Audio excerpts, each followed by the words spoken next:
Eu sou físico, filho de um matemático, e eu desde pequeno ouvi em casa, eu sempre ouvi falar de cientistas, né?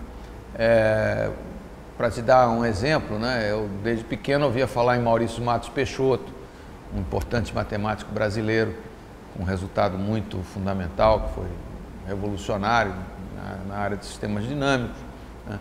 Leopoldo Narbin, quer dizer, os matemáticos, nome de matemáticos, Elon Lages de Lima, quer dizer, muitos matemáticos, Leite Lopes, o físico, que também era dessa geração.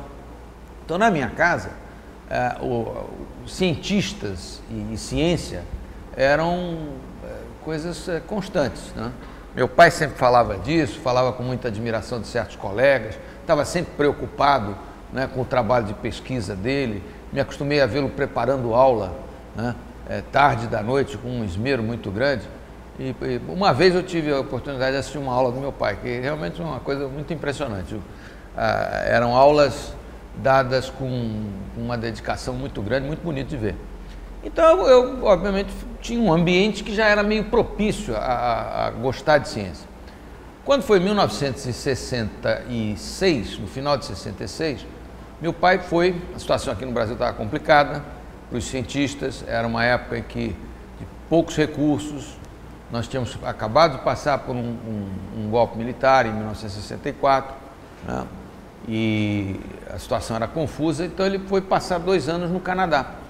Trabalhou como professor de matemática na Universidade de Manitoba, que fica na cidade de Winnipeg, no frio do cão. E lá em Winnipeg eu comecei a ter curso de física. E eu tive um curso de física dado por um professor que era muito ruim. O professor, eu acho que o cara não sabia muita física não. Mas, em compensação, o livro adotado era um livro de uma série chamada PSSC. Se não me falha a memória, Physical Science Study Committee.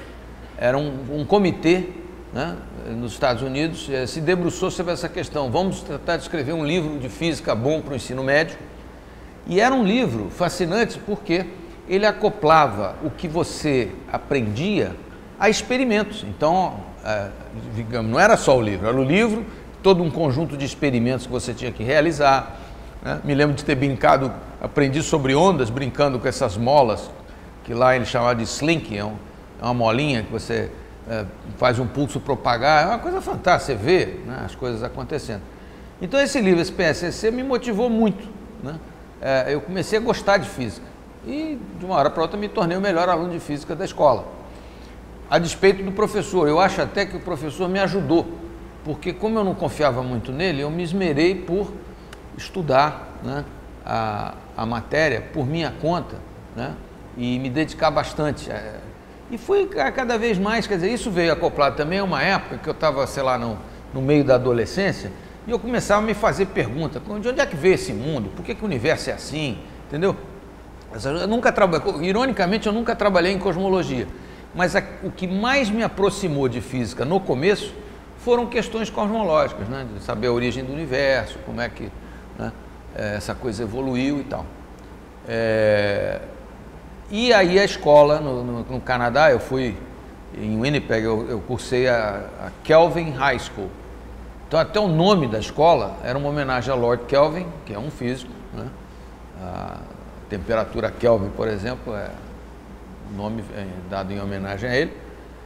Essa escola me motivou muito, né? Motivou muito, uma escola secundária canadense, de muito boa qualidade, e que estimulava bastante os alunos a se dedicarem, a irem para a biblioteca. Então eu tinha, obviamente, as aulas, mas tinha aquele estímulo para você ir fuçar os livros na biblioteca e tal. Bom, voltei para o Brasil, isso em 1968, né? De novo, uma situação política extremamente conturbada. Fui fazer um meio semestre no Colégio São Vicente de Paulo, onde, de novo, aí eu tinha um professor de física, que era uma figuraça, o Mota, né? Um flamenguista roxo, eu botafoguense, mas esse era animadíssimo, era uma pessoa que ensinava também com muito entusiasmo. E no ano seguinte eu me matriculei num curso vestibular, já com a intenção de prestar vestibular para a área de física. Fui para a PUC do Rio de Janeiro e lá eu tive uma educação em física que eu reputo como excelente. Eu tive grandes professores, fui aluno na graduação de Moisés Nussensweig, por exemplo, me ensinou métodos matemáticos, fui aluno do próprio Erasmo, Samuel McDowell, nosso professor lá em Yale, pernambucano, veio passar um tempo, um ano sabático também, assisti aulas com ele, Nissim Zaguri, em suma, tinha um conjunto de físicos muito bons, e eu fiz a graduação, me saí bem, cada vez mais eu gostava do assunto, depois que eu passei pelo ciclo básico, né, que eu fui para o departamento de física, aí eu estava cada vez mais estimulado e fui descambando para o lado de física teórica.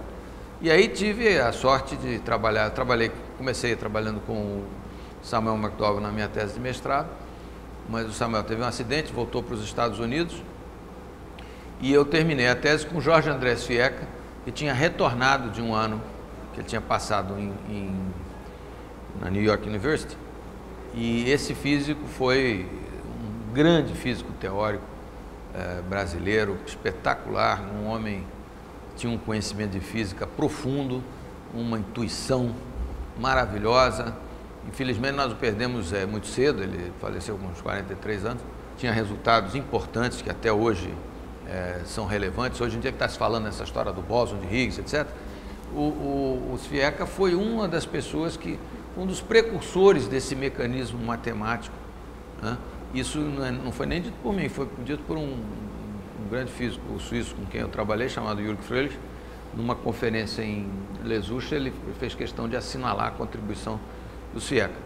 Eu estava esquecendo até um outro professor que eu tive lá na época da PUC, Jaime Thiome, grande, fantástico, né? Na PUC eu tive uma formação muito boa, fiz lá a graduação, fiz o mestrado, e aí eu fui para os Estados Unidos fazer doutoramento na Universidade de Princeton, um pouco influenciado, eu acho, por Thiome, por Leite. No Brasil, que eu me lembro, brasileiros em Princeton tinham se doutorado em física, tinha o Leite, que foi o primeiro a se doutorar em física em Princeton, depois o Thiome, e eu acho que eu fui o terceiro estudante brasileiro a se doutorar em Princeton. Uma universidade tinha todo aquele charme, né, a universidade próxima do Instituto de Estudos Avançados, onde Einstein havia trabalhado, e me doutorei lá.